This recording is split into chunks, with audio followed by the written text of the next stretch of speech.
Hey everyone, welcome back for another deep dive. You know how sometimes you come across something online and it just like totally makes you rethink things? Yeah. Well, that's what happened to me when I found this group called the Religion of Water. It is fascinating how they blend science and spirituality. Like they pull from researchers like Luc Montagnier, who studied water memory, and Suzanne Simard, who mapped the interconnectedness of forests. Right, like it's not your typical religious text. Definitely not. And they're very clear that this isn't about blind faith. It's all about like knowing and understanding water. So are you ready to dive in and see if just maybe there's more to water than meets the eye? Absolutely. Let's start with the central idea behind the Religion of Water. They believe that water is more than just, H2O. It's the very essence of the universe. It's present in everything.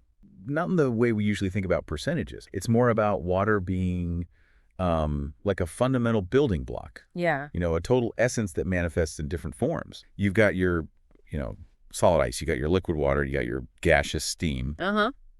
But they also talk about water existing as plasma, the superheated state found in stars, Wow. and even as gel, which is where things start to get really interesting. Plasma and gel-like water. That's definitely not what I learned in high school science class. Right. But I'm intrigued. I'm also really curious about, the idea they present about water being like a communicator, almost like an active force, connecting things in the universe. hmm And they bring up some fascinating research by Jody Holt to support this idea. Jody Holt's work on plant electrophysiology. Plants send electrical signals through their tissues, kind of like our nerves. But where does water come in? Well, plants are mostly made of water, and those electrical signals, they travel through the water. Oh, I see. So the religion of water says that water is basically the language of plants. So it's not just that plants are talking to each other, it's that the water inside them is making the conversation happen, Mm-hmm. like a giant chat room running on H2O. That's a great way to put it. They suggest that this points to a level of agency and an intelligence in water that we've totally missed. So, it acts as a sort of living wire, carrying messages within the plant's cells. Yeah, that's a great way to put it. That's pretty amazing. It is. And the religion of water takes this concept even further by looking at Suzanne Simard's research on mycorrhizal networks, what's popularly called the Wood Wide Web. I love the idea of a wood wide web. And Trees talking to each other through underground networks of fungi. It sounds like something out of a fantasy novel. it's definitely a captivating idea. And what's fascinating is that these networks of fungi are interwoven with water, Right. creating, this complex communication highway for trees. Wow. They use it to share nutrients, send warnings about pests, even support each other in times of stress. It really does make you wonder, are forests having entire conversations using water as their language? That's a pretty incredible thought, isn't it? It is. It makes you see a walk in the woods in a whole new light, like you're walking through a giant interconnected conversation. It reminds me of another point they bring up that totally blew my mind, this concept of water memory. And they reference research by Luc Montagnier, who was a Nobel laureate, no less. Montagnier's research suggests that water can actually retain information from the substances it's come into contact with, even after those substances are no longer physically present. Wow. The idea of water holding on to information, like a memory, Yeah, it's a lot to wrap your head around. it is. What kind of information could it potentially store? That's a great question, and it's one that scientists are still exploring. But imagine the possibilities. It could be anything from the subtle energetic signature of a dissolved mineral to the complex vibrational patterns of a plant, or even, and this is where things get really interesting, the imprint of life itself. Wow, water carrying the memory of life. It really pushes the boundaries of what we think we know. And this leads us to some even more mind-bending territory. The religion of water connects their ideas about water to some really interesting theories by physicists and biologists. For instance, there's the work of David Bohm. David Bohm, wasn't he a quantum physicist? I've heard the name, but I can't quite place him. He was, and a very influential one. He came up with this idea called the implicate order. Think of it like a hidden level of reality where everything is fundamentally connected, kind of like a giant cosmic web. And he contrasted this with what he called the explicate order, which is the everyday world we experience with our senses, the world where things seem separate. Okay, so the implicate order is all about interconnectedness, and the explicate order is where we perceive things as individual and separate. But Bohm is saying that separateness is an illusion. Exactly. He argued that everything we see and experience is actually an unfolding, an expression of this deeper unified reality, the implicate order. Hmm. Imagine a hologram where even a small fragment contains the image of the whole. That's kind of how Bohm saw the universe. I'm starting to get the picture, but how does this all connect back to water? Well, the religion of water sees water as a perfect example of the implicate order manifesting the explicate order. We've talked about all those different forms water can take: liquid, solid, gas, plasma, gel. But underneath it all, it's still water. So even though it looks and acts differently in each of those states, it's still fundamentally the same essence. Water is the unifying factor across all those forms. I like that. Precisely. This is the idea that reality is a constant dynamic flow of unfolding and enfolding between the implicate and explicate orders. It's like a cosmic dance where everything's interconnected and in motion. It's a pretty beautiful image, this dance of interconnectedness. And it leads us to another big thinker who the religion of water references, someone who's definitely known for pushing the boundaries of conventional science, Rupert Sheldrake. Ah, yes, Rupert Sheldrake. He's most famous for his theory of morphic resonance, this idea that there is a sort of memory inherent in nature.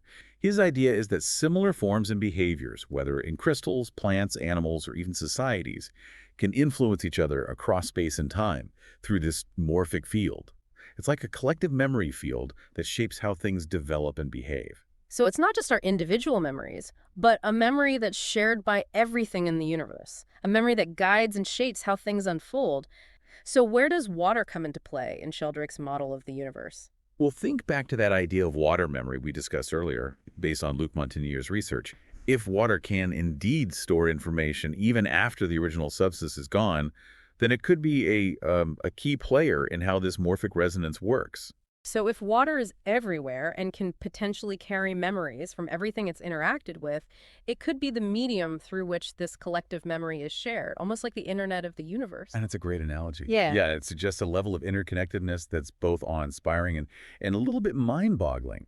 And it fits perfectly with the core message of the religion of water, that water is the fundamental essence that connects all things. It's really challenging me to think outside the box. This is just the beginning. Oh, yeah. We haven't even gotten to Victor Schauberger and his work on water's vortex motion.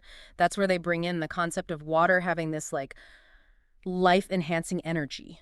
Okay, so we're adding energy to the mix now. This is about to get even more interesting. It is. Okay, so we've got water maybe holding memories, possibly like a communication network for plants. Yeah. And now we're bringing in Victor Schauberger and his work on vortex motion. Yeah, Schauberger, he was really fascinated by those, like, spiraling movements of water in nature. Wow. He believed those vortexes weren't just random. Yeah. Like, they were evidence of some deeper energy within water, this energy that was essential for life. So they're saying water isn't just present in nature, it's actually driving a lot of what we see happening. Yeah, it's kind of like a hidden force. Exactly.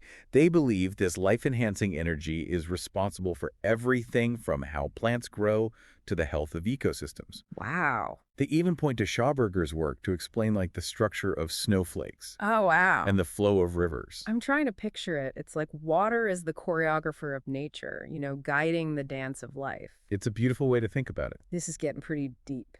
And they don't stop there. Okay, so they're building this case for water being omnipresent, life-giving, transformative, intelligent, interconnected. It really does sound like they're describing God, doesn't it? It does, and it's all rooted in scientific research. Right. They're not asking you to take it on faith. They want you to look at the world and come to your own conclusions. They're offering a new way of seeing the world. They're asking you to recognize the sacredness of water, Okay. to appreciate its role in your life and the universe, which is an important message, Yep. especially considering how much we depend on water for everything. It's true. We do take water for granted, but they're saying we shouldn't. Exactly. That maybe water is so much more than we think. And by recognizing that, by treating water with respect, maybe we tap into a deeper understanding of ourselves and the universe. This is getting pretty mind-blowing, Yeah. but also really thought-provoking. I can see why people are connecting with this religion of water. It's Yeah. like they're tapping into this universal need for connection. for meaning, for something bigger than ourselves. Absolutely. They're offering a way to find that connection in something that's right here, around us and within us. Right. It's not some far-off deity. It's the water we drink, the rain, the oceans. It's like they're saying the divine is closer than we think. It's part of our very existence. Yeah. And what I find really fascinating is that they're not just making claims, they're backing them up with science. They're not asking you to just believe. They want you to think, to question, Right. to explore these ideas yourself. It's like a scientific quest for the divine, which is a pretty amazing idea. It is. They're challenging us to go beyond the usual divide between science and religion. Yeah. To see them not as opposites, but as different ways of understanding the world. So they're saying science can be a path to the divine, Mm-hmm. that we can find God not just in old texts or rituals, but in the natural world. Right. And maybe by understanding water, we can understand ourselves and the universe better. And there's still more to uncover. Yeah, They yeah. talk about how water behaves too, its ability to adapt and change. Like how water can erode rock, form clouds, carve canyons. It's pretty amazing. Exactly. And they see this adaptability as part of its divine nature, its Yeah. ability to be all things to all beings. So we've explored this idea of water as like omnipresent and life-giving, transformative, intelligent, interconnected, adaptable. I mean, the list goes on and on. They've built a really compelling case, though. Yeah. You can see how they've woven together all these different scientific threads from Mhm. water memory to the Wood Wide Web. It's pretty amazing. Yeah, they're taking what we know about water and kind of pushing us to think about it on a deeper level. Exactly, and it's all grounded in actual research. Right. It's not some like mystical thing. Right. They're using evidence, which makes it even more interesting.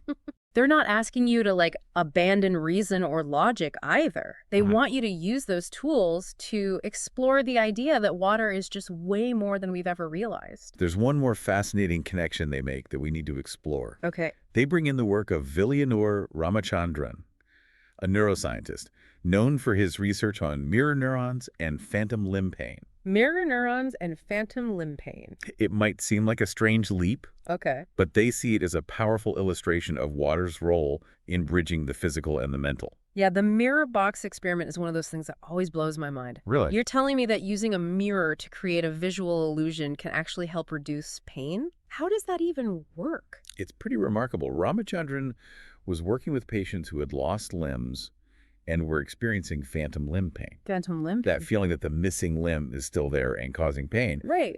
He had this idea of using a mirror to create a visual illusion. Okay. The patient would position their intact limb next to the mirror so that the reflection looked like their missing limb. Right. Then by moving their intact limb, they get visual feedback that their phantom limb was also moving. Okay, I can picture it. But how does that trick the brain into reducing pain? It seems that the visual feedback overrides the signals coming from the nerves that are still sending pain messages even though the limb is gone.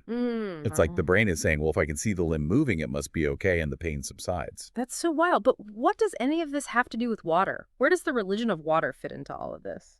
The connection lies in how the religion of water views the role of water in consciousness. Remember, our brains are mostly water, and they see water as the medium through which all these neural processes, including perception and pain, are happening. They see the mirror box experiment as proof that water isn't just a passive substance, it's actively involved in shaping our reality. It acts as a bridge between the physical signals coming from our senses and the mental experience we create in our minds. If we're following their logic, then the water in our brains isn't just there to keep things hydrated. It's like the canvas on which our consciousness is painted, and by changing the input, like with the mirror box, we're essentially altering the picture on that canvas. Exactly.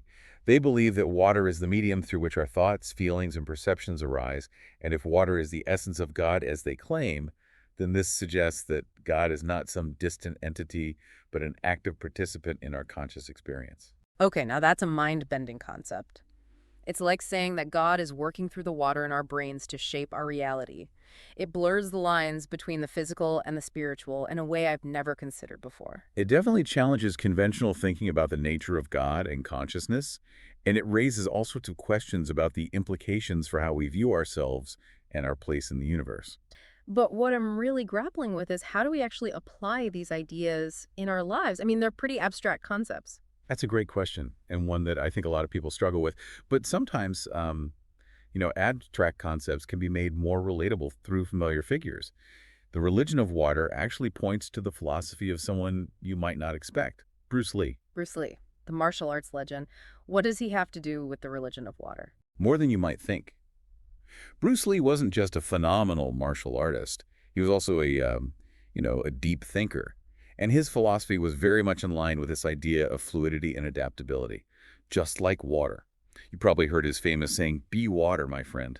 Of course, it's such a simple phrase, but it really sticks with you. That's the power of Lee's philosophy.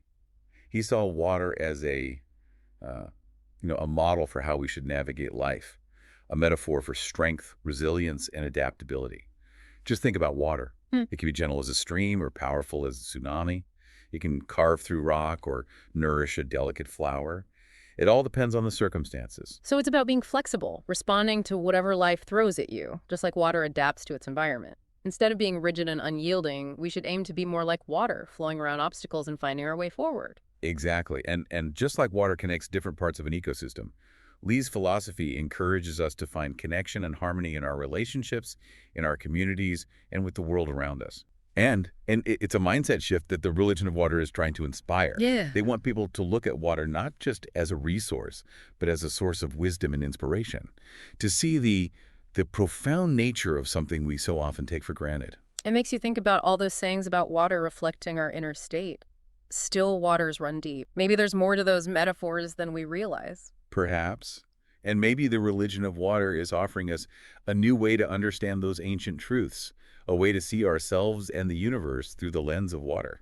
This has been an incredibly thought-provoking discussion, and I feel like we've just scratched the surface. It really feels like we've gone on like a journey, Yeah. starting with this seemingly simple idea of water and ending up in like a completely different place, contemplating the nature of reality and consciousness. That's the beauty of a deep dive like this. You start with a single drop, and you end up exploring an entire ocean of ideas. Exactly. It's that reminder to look deeper, to see beyond the surface of things.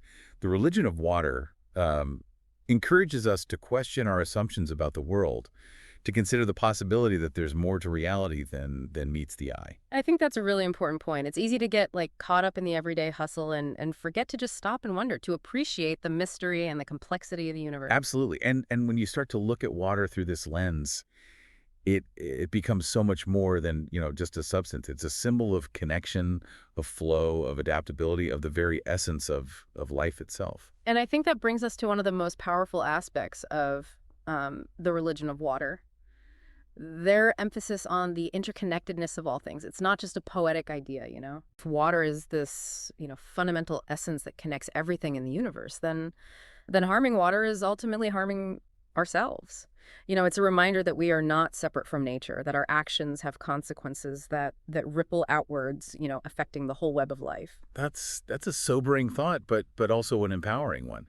If we're all connected then even small acts of kindness, of conservation, of awareness, can have a positive impact. I wholeheartedly agree. And I think that's, the underlying message of the religion of water. It's not about dogma or rules. It's about cultivating a sense of reverence for water and recognizing our responsibility to protect, not just for our own sake, but for the well-being of the planet. It reminds me of that beautiful quote by the indigenous activist and poet Winona LaDuke.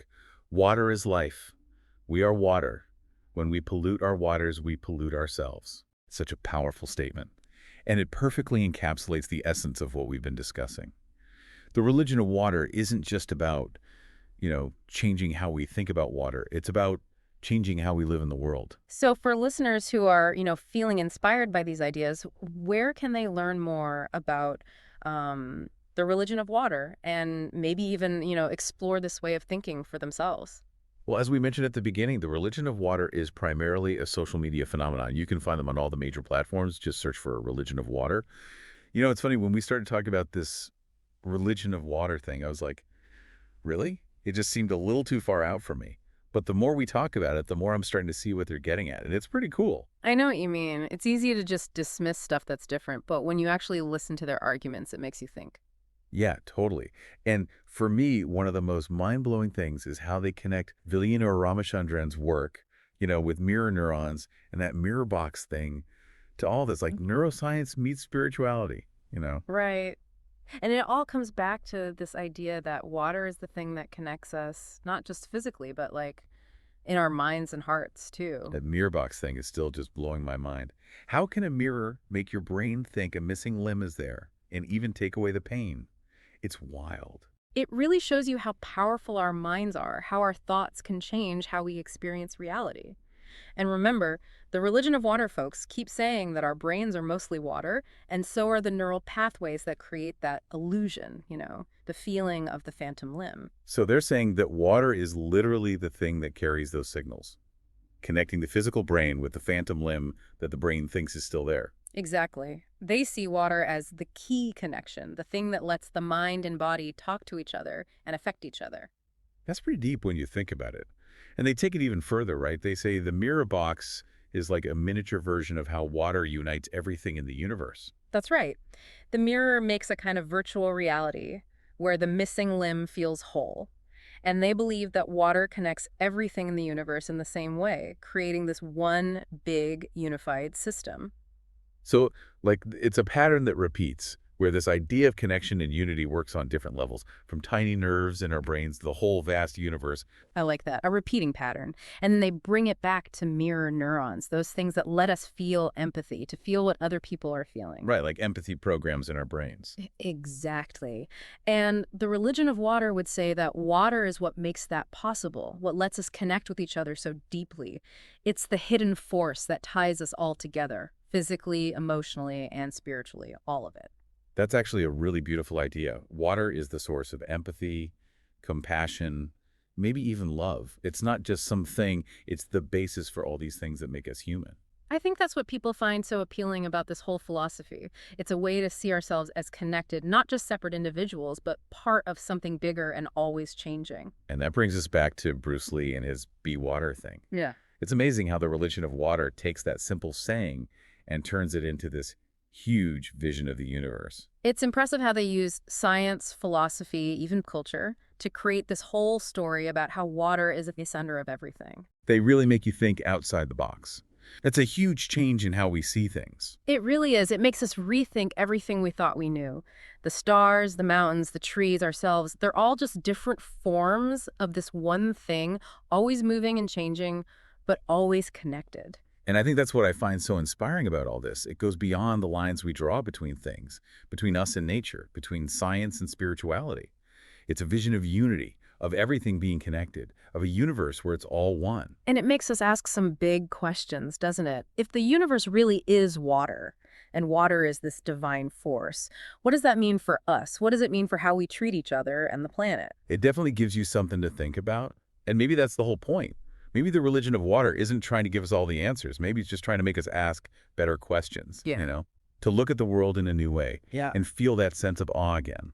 I think you're right. It's about being curious, seeing the magic in the ordinary, recognizing that something amazing might be right in front of us. Well, I can tell you this. After all this, I'm never going to look at a glass of water the same way again. Me neither. It really shows you how connected everything is, doesn't it? And maybe, just maybe, if we start seeing water as this divine unifying force, it could help us build a better world.